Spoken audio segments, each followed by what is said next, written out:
आप सभी को नमस्कार। आज हम जिस विषय पर चर्चा करने के लिए उपस्थित हुए हैं वह विषय है आधारित सिद्धांत।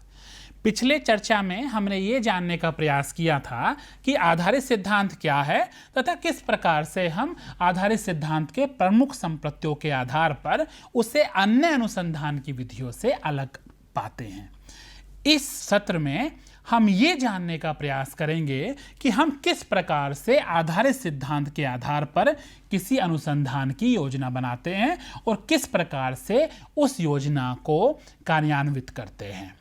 तो सबसे पहले हमें यह जानना आवश्यक है कि आधारित सिद्धांत के प्रमुख सोपान क्या क्या हैं, यानी कि वो स्टेप्स क्या क्या हैं जिनके आधार पर हम आधारित सिद्धांत की रूपरेखा बनाते हैं। कुछ प्रमुख सोपान हैं वो निम्न प्रकार से हैं।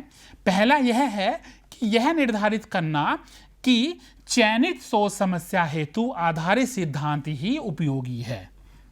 अर्थात जैसा कि हम जानते हैं कि बहुत सारी सोच समस्याएं होती हैं और उन सोच समस्याओं के अनुसार हम क्या करते हैं, अपनी शोध विधि का चयन करते हैं। और आपने देखा भी है कि बहुत सारी शोध विधियां भी हैं। तो हर समस्या के लिए हर शोध विधि उपयुक्त हो यह आवश्यक नहीं होता। तो इसलिए क्योंकि यहाँ पर जैसा कि हमने उसके प्रमुख जो मान्यताएं थी आधारित सिद्धांत की, उसमें हमने ये जाना था कि हम ऐसे ही समस्याओं को आधारित सिद्धांत के आधार पर अनुसंधान कार्य के लिए चुनते हैं जो कि जिसमें या जिस प्रक्रिया की, जिस क्रिया की, जिसकी व्याख्या करने के लिए कोई पूर्व निर्धारित सिद्धांत हमारे पास नहीं होता। यदि हमारी समस्या ऐसी है, यदि हमारी समस्या कुछ अलग हटके है, नई है, तो ही हम उसे आधारित सिद्धांत के लिए चुनते हैं। तो हमें यह निश्चित करना होता है कि जिस समस्या का हमने चयन किया वह समस्या वस्तुतः आधारित सिद्धांत के लिए ही पूर्ण रूप से उपयुक्त है। दूसरा, हमें फिर अध्ययन के लिए एक प्रक्रिया की पहचान करनी होती है। वह प्रक्रिया, वह समस्या जिसकी व्याख्या करने के लिए हमारे पास कोई पूर्व निर्धारित सिद्धांत नहीं है। क्यों? क्योंकि हमें उस प्रक्रिया की व्याख्या करने के लिए एक सिद्धांत के निर्माण की आवश्यकता है। तो दूसरा क्या होता है कि अध्ययन के लिए उस प्रक्रिया की पहचान करना जिस प्रक्रिया की व्याख्या के लिए हमें सिद्धांत का निर्माण करना है। तीसरा जो इसकी सोपान है वह यह है कि आवश्यक सहमति प्राप्त करना, यानी कि जिन व्यक्तियों पर आप अनुसंधान कार्य करना चाहते हैं उन व्यक्तियों तक आपकी पहुंच है क्या आप उन व्यक्तियों से आंकड़ों का संकलन कर पाएंगे या नहीं। तो यह आपको पहले से निर्धारित करना होता है। क्यों? क्योंकि यदि आपने ये पहले निर्धारित नहीं किया तो फिर जब आप अनुसंधान के लिए जाएंगे, जब आप आंकड़ों के संकलन के लिए जाएंगे, तो हो सकता है कि वो व्यक्ति आपको आंकड़े देने से मना कर दें। तो इसलिए इस अनुसंधान को आगे बढ़ाने से पहले आपको उन व्यक्तियों से, उन संस्थाओं से आवश्यक सहमति प्राप्त करनी होती है जिन पर आपको आंकड़ों का संकलन करना है। अगला सोपान है प्रतिदर्श का चयन करना। जैसा कि हमने पिछले व्याख्यान में चर्चा की थी कि हम इस आधारित सिद्धांत अनुसंधान में हम क्या करते हैं, हम थ्योरेटिकल सैंपलिंग यानी कि सैद्धांतिक प्रतिदर्श का चयन करते हैं। तो हम पहले से ही पूर्व निर्धारित नहीं करते कि हमें किन व्यक्तियों से डेटा या आंकड़ों का संकलन करना है। लेकिन एक बात हमने और की थी कि शुरुआत में जो हमारा सैंपल है, जो हमारा प्रतिदर्श है, एक या दो व्यक्ति या जिनसे हमें शुरुआत करनी है, उनको हम उद्देश्यपूर्ण आदर्श विधि से चयन करते हैं। तो ऐसे व्यक्तियों की पहचान कर लेना और ऐसे व्यक्तियों में से कुछ व्यक्तियों का चयन कर लेना ताकि हम अपने अनुसंधान कार्य को शुरू कर सकें और फिर उनके चयन के पश्चात हम सैद्धांतिक न्यायादर्श की प्रविधियों का उपयोग करके हम अगले न्यायादर्श का चयन करना शुरू कर देते हैं। अगला सोपान है आंकड़ों को कोड करना। आधारित सिद्धांत या कोई भी अन्य गुणात्मक अनुसंधान होता है, वहां पर आंकड़ों के संकलन के साथ साथ आंकड़ों का विश्लेषण भी एक महत्वपूर्ण भूमिका निभाता है। क्यों? क्योंकि वहां पर हम किसी सांख्यिकी विधियों का तो उपयोग नहीं करते हैं। हम वहां क्या करते हैं, हम वहां वही जो तथ्य, जो विचार हमें प्राप्त हुए होते हैं, उन तथ्यों की, उन विचारों की कोडिंग करके उसके आधार पर हम किन्हीं निष्कर्षों तक पहुंचते हैं। तो अगले सोपान में हम यह निर्धारित करते हैं कि जो हमने आंकड़ों का संकलन किया है, हम उनका कोड करें, उसके आधार पर हम भावी निष्कर्षों तक पहुंचने का प्रयास करें। यही अगला सोपान कहता भी है, जो कि बताता है कि कोडिंग के आधार पर हम सिद्धांत का निर्माण करते हैं। जो हमने कोड किया, जैसा कि हम आगे अभी चर्चा करेंगे भी कि 3 प्रकार की कोडिंग का प्रक्रिया होती है आधारित सिद्धांत में, उनके आधार पर हम फिर सिद्धांत का निर्माण करते हैं, जो कि सिद्धांत उस व्याख्या, उस प्रक्रिया की व्याख्या करने के लिए समर्थ होता है जिस प्रक्रिया को आप वास्तव में एक सिद्धांत की आवश्यकता आपको अनुभव महसूस होती है या अनुभव होती है। अगला सोपान है आधारित सिद्धांत की आख्या अथवा प्रतिवेदन लिखना। जब हमने पूरा अनुसंधान संचालित कर लिया, पूरी रिसर्च कर ली, आंकड़ों का संकलन कर लिया, विश्लेषण कर लिया, उसके पश्चात हम ये निर्धारित करते हैं, हमने सिद्धांत हमने बना लिया होता है, तत्पश्चात फिर हम उसकी रिपोर्ट राइटिंग, जैसे किसी भी अनुसंधान कार्य के लिए जो अंतिम सोपान होता है वह रिपोर्ट राइटिंग का ही होता है। तो इस प्रकार से जब हम देखें कि आधारित सिद्धांत को जब हम संचालित करने जाते हैं तो हम कुछ किन्हीं निश्चित सोपानों का उपयोग करते हैं। अब हम चर्चा करेंगे कि आधारित सिद्धांत के विभिन्न उपागम या विभिन्न डिजाइन्स हैं, वो कौन कौन से हैं। तो डिजाइन ऑफ ग्राउंडेड थ्योरी के अंतर्गत 3 प्रमुख उपागम हैं, 3 प्रमुख प्रक्रियाएं हैं जिनके आधार पर हम आधारित सिद्धांत का संचालन करते हैं। तो 3 उपागम कौन कौन से हैं? पहला है इमर्जिंग डिजाइन, दूसरा है द सिस्टमैटिक डिजाइन, तीसरा है द कंस्ट्रक्टिविस्ट डिजाइन। अब हम इन तीनों सिद्धांत के बारे में थोड़ा विचार करेंगे कि क्या होते हैं, किस प्रकार से हम इनके आधार पर हम आधारित सिद्धांत की प्रक्रिया को संचालित करते हैं। पहला जो डिजाइन है the emerging design. The emerging design Glazer के द्वारा, जो कि इस सिद्धांत के प्रतिपादक भी हैं, उनके द्वारा प्रस्तावित किया गया है। इसमें द इमर्जिंग डिजाइन में वस्तुतः जैसा आपको पता है कि ग्लेजर जो थे एक विधेयवादी थे और विधेयवाद के समर्थक माने जाते हैं, और ये मानते थे कि वास्तविकता सिर्फ एक अर्थात सिंगल होती है। ये कहते थे कि रियलिटी इज सिंगल, ये मानने वाले थे। तो ग्लेजर का उद्देश्य यह था कि वे एक आधारभूत सामाजिक प्रक्रिया अर्थात जो एक बेसिक सोशल प्रोसेस है उसकी व्याख्या करना चाहते थे आधारित सिद्धांत के आधार पर, ना कि सिर्फ विभिन्न प्रकार की कोडिंग का उपयोग करके हम कैटेगरीज बनाएं और फिर हम एक वर्ग को, एक मूल वर्ग को प्रस्तुत करके हम किसी सिद्धांत को प्रस्तावित कर दें। ग्लेजर का यह मानना था कि जो कांस्टेंट कंपैरेटिव डेटा एनालिसिस है, यानी कि एवरेज तुलनात्मक आंकड़ा विश्लेषण की प्रक्रिया, इसके आधार पर हम सिद्धांत का निर्माण करना चाहिए। क्यों? क्योंकि ये थ्योरेटिकल सैंपलिंग और उसके साथ साथ हम इंस्टेंटली या एकदम से जब हम आंकड़े कलेक्ट करें उसका साथ साथ विश्लेषण के भी पक्षधर ये माने जाते हैं। तो ये मानते थे कि हम एवरेज तुलनात्मक आंकड़ा विश्लेषण प्रविधि के आधार पर हम सिद्धांत का निर्माण करें, तथा इन्होंने बताया कि आधारित सिद्धांत के आधार पर निर्मित सिद्धांत की 4 प्रमुख विशेषताएं होती हैं, 4 महत्वपूर्ण विशेषताएं हैं कि यदि हम इस प्रक्रिया को का उपयोग करके आधारित सिद्धांत का निर्माण करते हैं। क्या है 4 प्रमुख विशेषताएं? पहली है फिट, यानी कि जो आधारित सिद्धांत बनाया जाए वो फिट हो, यानी कि वो उपयुक्त हो। अर्थात जो भी आधारित सिद्धांत बनाया जाए वह शोधार्थियों तथा प्रतिभागियों की दृष्टि में उपयुक्त होना चाहिए, यानी कि जो बनाने वाला है और जिसके लिए वो सिद्धांत बनाया जा रहा है, दोनों के लिए वह उपयुक्त हो। दूसरी विशेषता इन्होंने बताई कि वर्क या कार्य। इसका क्या अर्थ है कि आधारित सिद्धांत का जो कार्य है वह प्रतिभागियों के व्यवहारों की स्पष्ट व्याख्या करना होना चाहिए। क्यों? आपने देखा कि हम आधारित सिद्धांत में जब कोई सिद्धांत का निर्माण करते हैं तो इसीलिए करते हैं ना, क्योंकि हमें किसी प्रक्रिया की व्याख्या करनी है।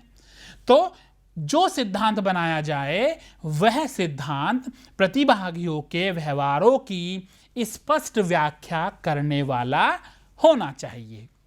तीसरी जो विशेषता इन्होंने बताई, ग्लेजर ने, वो बताई कि रेलेवेंस या प्रासंगिकता, यानी कि जो भी हम सिद्धांत निर्मित करें वह सिद्धांत प्रासंगिक भी होना चाहिए, रेलेवेंट होना चाहिए उन सभी व्यक्तियों के लिए जो कि उस सिद्धांत से जुड़े हुए हैं, जिनके व्यवहारों की व्याख्या उस सिद्धांत के आधार पर होनी है। चौथी विशेषता जो इन्होंने बताई वो बताई मॉडिफाइबिलिटी, यानी कि परिवर्तनशीलता का गुण। इसका क्या अर्थ है? उन्हीं के शब्दों में उन्होंने कहा था कि जो हम थ्योरी जनरेट करें वह थ्योरी जो है, that theory should not be written on stone, यानी कि वह थ्योरी पत्थरों पर लिखा गया सिद्धांत नहीं होना चाहिए। यदि पुनः हमें कुछ नए आंकड़े मिलते हैं, उन आंकड़ों के विश्लेषण से हमें कोई नई दिशा मिलती है, तो हम उस सिद्धांत में परिवर्तन भी कर सकें। तो ये 4 प्रमुख विशेषताएं इमर्जिंग डिजाइन है। इसके आधार पर यदि हम कोई सिद्धांत का निर्माण करते हैं तो उसमें ग्लेजर महोदय के द्वारा बताई गई हैं: उपयुक्तता, कार्य, प्रासंगिकता तथा परिवर्तनशीलता का गुण। आधारित सिद्धांत के आधार पर शोध करने की जो दूसरी प्रमुख प्रक्रिया है वह है द सिस्टमेटिक डिजाइन। और ये तो सिस्टमेटिक डिजाइन का प्रस्ताव जो दिया था वह स्ट्रॉस तथा कोर्बिन के द्वारा 1998 में दिया गया था। आपने देखा था कि शुरुआत में जब इस सिद्धांत को प्रतिपादित करने वाले थे उसमें ग्लेजर के साथ स्ट्रॉस भी जुड़े हुए थे, परंतु दोनों लोग जो मूलभूत जो विचार थे उन दोनों के आपस में नहीं मिलते थे। क्यों? क्योंकि जो ग्लेजर थे वो विधेयवाद को मानने वाले थे, लेकिन जो स्ट्रॉस थे वो वस्तुतः थोड़े लिबरल थे। तो इसीलिए उन्होंने फिर एक अन्य प्रक्रिया को प्रस्तावित किया आधारित सिद्धांत को संचालित करने की, जिसको हम द सिस्टमेटिक डिज़ाइन कहते हैं। जैसा कि मैंने कहा कि ग्लेजर की अपेक्षा जो स्ट्रॉस थे थोड़े लिबरल थे। उन्होंने ये भी कहा था कि जो data gives you reality, the reality don't give you data, यानी कि ये कहते थे कि यदि आंकड़े हमारे पास है और उन आंकड़ों का हम अच्छे से विश्लेषण करें तो हमें वास्तविकता तक हम पहुंच सकते हैं। साथ ही ये भी कहते थे कि वास्तविकता आपको आंकड़ों तक नहीं पहुंचाती है। साथ ही ये मानते थे स्ट्रॉस कि मल्टीपल रियलिटी की बात ये करते थे। कहते थे कि एक नहीं है सत्य, सत्य कई हो सकते हैं। तो इनकी इस प्रविधि का उपयोग शैक्षिक अनुसंधानों में काफ़ी हद तक किया भी जाता है। इस प्रविधि में, इस प्रक्रिया में ओपन, एक्सियल तथा सेलेक्टिव कोडिंग के आधार पर या इनका उपयोग करते हुए हम एक सिद्धांत के निर्माण का कार्य करते हैं, तथा जो सिद्धांत निर्मित किया जाता है वह वस्तुतः एक परिकल्पना के रूप में होता है, वह एक हाइपोथेसिस के रूप में होता है, जिसे इन्होंने पूर्व सर्ग यानी कि प्रीपोजिशन का नाम दिया है। तो इस सिद्धांत में क्या है? इस सिद्धांत में हम जो कोडिंग का प्रोसेस है, एक डेफिनेट प्रोसेस हम उपयोग करके हम सिद्धांत तक पहुंचते हैं, और वह सिद्धांत एक परिकल्पना के रूप में होता है, जिसको प्रीपोजिशन का नाम स्ट्रॉस तथा कोर्बिन ने दिया था। तीसरा जो डिजाइन है वह है द कंस्ट्रक्टिविस्ट डिजाइन। इस प्रक्रिया को प्रस्तावित करने वाले कैथी चार्माज महोदय हैं, जो कि कहते हैं कि रियलिटी इज को कंस्ट्रक्टेड। और यह जो प्रक्रिया है, यह जो डिज़ाइन है, यह ग्लेजर के पॉजिटिविस्ट डिज़ाइन से तथा जो हमारे स्ट्रॉस और कोर्बिन का जो प्रविधि है उसके बीच का यह प्रक्रिया या प्रविधि मानी जाती है। यह प्रविधि ग्लेजर के मात्रात्मक तथा स्ट्रॉस एवं कोर्बिन के मध्य का माना जाता है। ये आधारित सिद्धांत के निर्माण की प्रक्रिया में अनुसंधायक की भूमिका पर बल देते थे। वो कहते थे कि रिसर्चर का जो रोल है वो सबसे ज़्यादा प्रभावित करता है किसी सिद्धांत के निर्माण के लिए।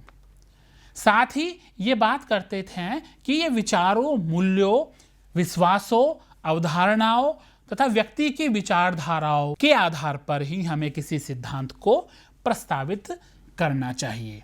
तो कैथी चारमाज महोदया, जिन्होंने अपना ये डिज़ाइन दिया, उन्होंने यही कहा है कि जो हम सिद्धांत निर्मित करें आधारित सिद्धांत के आधार पर, उसमें एक रिसर्चर का रोल, एक अनुसंधायक की महत्वपूर्ण भूमिका होनी चाहिए।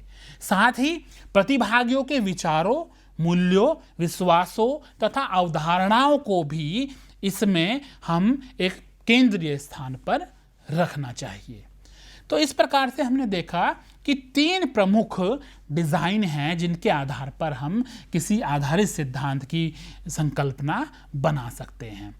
अब यह है कि तीनों डिज़ाइन में कुछ ना कुछ सिमिलरिटीज़, कुछ ना कुछ डिफरेंसेस हैं, लेकिन वो अंततः बात यही करते हैं कि हमें पहुंचना एक सिद्धांत की तरफ है, और वह सिद्धांत जो किसी प्रक्रिया की व्याख्या कर सके। और उस सिद्धांत तक पहुंचने के लिए तीनों ही उपागमों में, तीनों ही प्रविधियों में आंकड़ों के विश्लेषण की प्रक्रिया को बहुत महत्वपूर्ण माना है। जैसा कि मैंने बात भी की थी कि कोडिंग प्रोसीजर जो है वह ग्राउंडेड थ्योरी का एक आधार है। तो यदि हम बात करें यहाँ पर आंकड़ों के विश्लेषण की प्रक्रिया की, तो आप देखते हैं कि तीनों व्यक्तियों ने, तीनों जो प्रविधियां हैं, उनके अनुसार अलग अलग प्रकार की कोडिंग प्रस्तावित की गई है। लेकिन यदि हम उसको एक ग्रुप के रूप में प्रस्तुत करें तो हम कह सकते हैं कि 3 प्रकार की कोडिंग होती है। एक तो है इनिशियल कोडिंग, दूसरी इंटरमीडिएट कोडिंग और तीसरी होती है एडवांस कोडिंग। तीनों प्रविधियों के आधार पर हम स्पष्ट करें तो जो ट्रेडिशनल हमारा परंपरागत यानी कि जो ग्लेजर का इमर्जिंग डिज़ाइन है, वह बात करता है कि 3 प्रकार के कोड हम जनरेट करते हैं जो हमें आंकड़े प्राप्त होते हैं आधारित सिद्धांत को संचालित करके। वो कौन कौन से कोड हैं? ओपन कोडिंग, सेलेक्टिव कोडिंग तथा थ्योरेटिकल कोडिंग। इसी प्रकार से जो हमारा स्ट्रॉस एंड कोर्बिन का जो डिज़ाइन है, द सिस्टमेटिक डिज़ाइन, इन्होंने भी 3 अलग अलग प्रकार की कोडिंग की बात की है, जिसमें ओपन कोडिंग, एक्सियल कोडिंग तथा तीसरी है सेलेक्टिव कोडिंग। और जो तीसरी अप्रोच है द कंस्ट्रक्टिविस्ट अप्रोच, इसमें जो कैथी चारमाज महोदया हैं, उन्होंने भी 3 प्रकार की कोडिंग की बात की है, इनिशियल कोडिंग, फोकस कोडिंग और थ्योरेटिकल कोडिंग। इनिशियल कोडिंग या प्रारंभिक कोड संकेतन क्या है? इसमें जैसे हम बात कर रहे हैं कि जब हम आंकड़ों का संकलन करते हैं, आंकड़ों का संकलन का माध्यम यहाँ पर क्या है? साक्षात्कार है और साथ ही ऑब्जर्वेशन है। तो जब हम साक्षात्कार तथा ऑब्जर्वेशन यानी कि अवलोकन के आधार पर जब हम आंकड़ों का संकलन करते जाते हैं, तो जो आंकड़े हमें एक एक व्यक्ति से जो विचार विमर्श के बाद प्राप्त होते रहते हैं, उन विचार विमर्श के पश्चात जो भी आंकड़े हमें प्राप्त होते रहते हैं, उन आंकड़ों से हम उन विचारों का जो मूल है, जो ऐसे शब्द हैं जो बहुत ही प्रभावी हैं उस विचार विमर्श में, हम उनको इकट्ठा करते रहते हैं, हम उनको इमर्ज करते रहते हैं, हम उनको सेलेक्ट करते रहते हैं। ठीक है। तो अब क्या है कि जैसे उदाहरण के लिए हम बात करें, हम ये जानना चाहते हैं कि एक प्रभावी शिक्षक की क्या विशेषताएं हैं, या एक क्लास कक्षा में कोई व्यक्ति बहुत अच्छे से टीचिंग कर रहा है और सभी लोग उसकी कक्षा में पढ़ना चाहते हैं, और हम ये जानना चाहते हैं कि क्यों वो व्यक्ति इतना प्रभावी शिक्षण करता है, या क्यों और व्यक्ति जो हैं उसकी कक्षा में, अन्य विद्यार्थी उसकी कक्षा में प्रतिभागिता करना चाहते हैं। तो हम बातचीत शुरू करते हैं, हम साक्षात्कार लेते हैं उन व्यक्तियों का जो उसकी कक्षा में पढ़ाई कर रहे होते हैं। तो मैंने एक व्यक्ति से बात की, दूसरे से की, तीसरे से की, यानी उतने व्यक्तियों तक बात की जहां तक आपको लगने लगा कि अब सैचुरेशन हो गया है, अब हमें नए आंकड़े प्राप्त नहीं हो रहे हैं।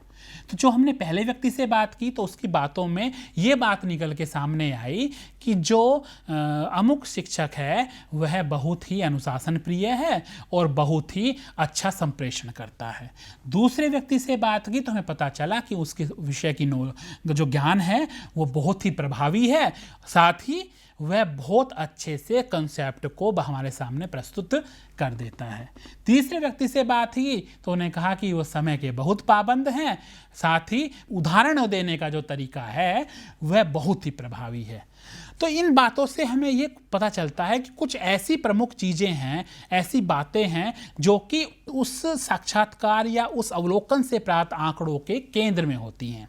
जैसे पहले वाले के लिए हम कह सकते हैं कि जो संप्रेषण की प्रक्रिया है ना, संप्रेषण बहुत अच्छा करता है और अनुशासन प्रिय है।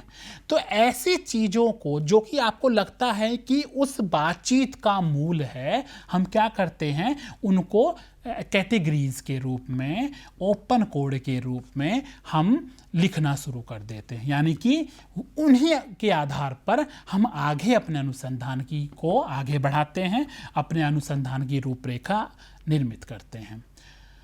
तो इनिशियल कोडिंग में क्या होता है, इसको हम ओपन कोडिंग का भी नाम देते हैं। इसमें जो शुरुआत में जो हमने आंकड़े इकट्ठे किए हैं, उन आंकड़ों को विश्लेषित करके हम उन विचारों को, हम उन मूल बातों को निकाल कर हम एक कोड के रूप में, एक ओपन कोड के रूप में, जिसको हम कैटेगरी का नाम देते हैं, उन कैटेगरीज के रूप में हम उनका चयन कर लेते हैं। जो इंटरमीडिएट कोडिंग है, यानी कि मध्यवर्ती कूट संकेतन, वह क्या होता है? मध्यवर्ती कूट संकेतन में क्या होता है, जो आपने ओपन कैटेगरीज बनाई हैं, उन ओपन कैटेगरीज के आधार पर आप क्या करते हैं, उनके आपसी संबंधों को देखकर उनमें से एक कोर कैटेगरी का चयन करते हैं, एक मूल कैटेगरी का चयन करते हैं, एक मूल वर्ग का चयन करते हैं। वह मूल वर्ग ही हमें सिद्धांत के निर्माण के लिए एक डायरेक्शन या एक दिशा प्रदान करता है। और उस मूल वर्ग का चयन कैसे किया जाता है? उस मूल वर्ग का चयन, जितने भी हमने ओपन कैटेगरीज बनाई हैं, उन कैटेगरीज में जिस बात की, जिस विषय वस्तु का सबसे ज़्यादा रिपीटिशन हो रहा है, जो सेंटर प्लेस पे है, उसको हम मूल कैटेगरी के रूप में यहाँ पर प्रस्तुत कर देते हैं। इसी मूल कैटेगरी के आधार पर जब हम आगे जाते हैं एडवांस कोडिंग यानी कि अर्घवर्ती कूट संकेतन में, उस मूल कैटेगरी के विभिन्न प्रक्रियाओं के साथ संबंधों के आधार पर हम एक सिद्धांत निर्माण की प्रक्रिया आगे बढ़ाते हैं। और यही एडवांस कोडिंग ही हमें एक आधारित सिद्धांत को प्रस्तुत करने के लिए आधार प्रदान करती है। जैसा कि क्रेचुअल तथा मॉर्गन की स्टडी में स्पष्ट रूप से उन्होंने बताया था कि किस प्रकार से हम एक अनुसंधान को, एक आधारित अनुसंधान को संचालित करते हैं। उन्होंने क्या किया था, उन्होंने एक आधारित सिद्धांत के आधार पर एक अनुसंधान किया था, जिसमें ये जानने का प्रयास किया था कि जो चेयरपर्सन्स हैं, यानी कि जो विभागों के प्रमुख हैं, वो किस प्रकार से अपने विभाग में अपने संकाय सदस्यों के रिसर्च यानी कि अनुसंधान के आउटपुट को किस प्रकार बढ़ाने में सहायता कर सकते हैं या किस प्रकार वो सहायता करते हैं। तो उन्होंने यहाँ पर सारी इन कोडिंग को, ओपन कोडिंग, इंटरमीडिएट कोडिंग और एडवांस कोडिंग को स्पष्ट करते हुए, जो बाद में जब हम ओपन कोडिंग के आधार पर एक थ्योरी जनरेशन के लिए एक हम मूल वर्ग बना लेते हैं, कोर कैटेगरी का चयन कर लेते हैं, उस कोर कैटेगरी या उस कोर फिनोमिना को प्रभावित करने वाले जितनी भी परिस्थितियां हैं, उन परिस्थितियों को उन्होंने स्पष्ट किया था। कि उन्होंने कहा था कि जो ये कोर कैटेगरी है, ये जो फिनोमिना है, जो मूल फिनोमिना है जिसके आधार पर हम सिद्धांत का निर्माण करते हैं, उसे बहुत सारी कोजल कंडीशंस यानी कि उसको इमर्ज करने में सहायता करने वाली ऐसी बहुत सारी परिस्थितियां होती हैं जो उसे कोर कैटेगरी के रूप में एस्टैब्लिश करती हैं। साथ ही जब मूल वर्ग या कोर कैटेगरी का चयन हम कर लेते हैं तो उस चयन को या उसको कोर कैटेगरी बनाने में या उस कोर कैटेगरी के आधार पर सिद्धांत को निर्मित करने में हमारी जो स्ट्रेटजीज हैं, हमारी जो प्रविधियां हैं, वो महत्वपूर्ण भूमिकाएं निभाती हैं। उस प्रविधियों को हमारा जो कंटेक्स्ट है, यानी कि स्पेसिफिक कंडीशंस हमारी, और जो इंटरविनिंग कंडीशन है जो कि इतनी स्पेसिफिक नहीं होती, सामान्य प्रकृति की होती हैं, वो परिस्थितियां उस प्रयास को प्रभावित करती हैं। और अंततः क्या होता है? अंततः उसका परिणाम हमें प्राप्त होता है, उसके कंसिक्वेंसेस हमें प्राप्त होते हैं। इसको यदि हम बहुत सामान्य उदाहरण से समझने का प्रयास करें तो मान लिया कि जैसे आप देखते होंगे बहुत लोग संघर्ष करते हैं गवर्नमेंट जॉब प्राप्त करने के लिए, सरकारी नौकरी प्राप्त करने के लिए। तो उस संघर्ष को यदि हमें, या कुछ व्यक्तियों के संघर्ष पर यदि हमें कोई आधारित सिद्धांत आयोजित करना है, या आधारित सिद्धांत के आधार पर हमें उस संघर्ष की व्याख्या के लिए किसी सिद्धांत का निर्माण करना है, तो यहाँ पर हम समझ सकते हैं कि जैसे ये कोर कैटेगरी है या कोर फिनोमिना, जो हमने आंकड़े प्राप्त किए उन व्यक्तियों से बात करके, जिन व्यक्तियों ने इस प्रकार का संघर्ष किया है, तो हमें ये मूल कैटेगरी प्राप्त हुई कि जो जॉब सेटिस्फैक्शन है, यानी कि उस नौकरी में जो संतुष्टि है उस व्यक्ति की, वह संतुष्टि ही उसे सरकारी नौकरी प्राप्त करने के प्रयास करने के लिए प्रेरित करती है। तो कोर कैटेगरी हमें यहाँ पर जॉब सेटिस्फैक्शन यानी कि कार्य संतुष्टि हमें प्राप्त हुई। तो अब देखते हैं कि जो कोर कैटेगरी है यानी कि जो कार्य संतुष्टि है, उसको बहुत सारी ऐसी कंडीशंस हैं जो प्रभावित कर सकती है, कोजल कंडीशन जिनको हम कहते हैं। वे कंडीशन कौन कौन सी हो सकती हैं? एससीएस हो सकता है, परिवार का सोशियो इकोनॉमिक स्टेटस, सामाजिक आर्थिक स्तर। आपने देखा होगा कि यदि कोई व्यक्ति उच्च वर्ग से संबंधित है तो उसके लिए उतना महत्व नहीं रखती होगी, हो सकता है सरकारी नौकरी, लेकिन जो मध्यम वर्ग का है या निम्न मध्यम वर्ग का है, उस व्यक्ति के समस्त प्रयास उस नौकरी के लिए होते हैं। क्यों? क्योंकि वह कार्य संतुष्टि चाहता है। तो कोजल कंडीशंस कौन कौन सी हो गई यहाँ पर हो सकता है जो सामाजिक आर्थिक स्तर है वह एक कोजल कंडीशन के रूप में काम करेगा। तो जो मूल वर्ग हमने चयन किया कि कार्य संतुष्टि, तो उस कार्य संतुष्टि को प्राप्त करने के लिए व्यक्ति क्या करता है? स्ट्रेटजीज का चयन करता है, मेहनत करता है, पढ़ाई करता है, प्रयास करता है, फॉर्म फिल करता है। साथ ही उस प्रयासों को कुछ कॉन्टेक्स्ट जो कि कुछ स्थायी प्रकृति के होते हैं, जो ज़्यादा प्रभावित करते हैं। जैसे यहाँ पर हो सकता है कि इस बीच में उस व्यक्ति की शादी का हो जाना, है ना, तो ये हो सकता है कि पारिवारिक जिम्मेदारी आ गई तो उसके प्रयासों में कुछ अवरोध उत्पन्न हो सकता है।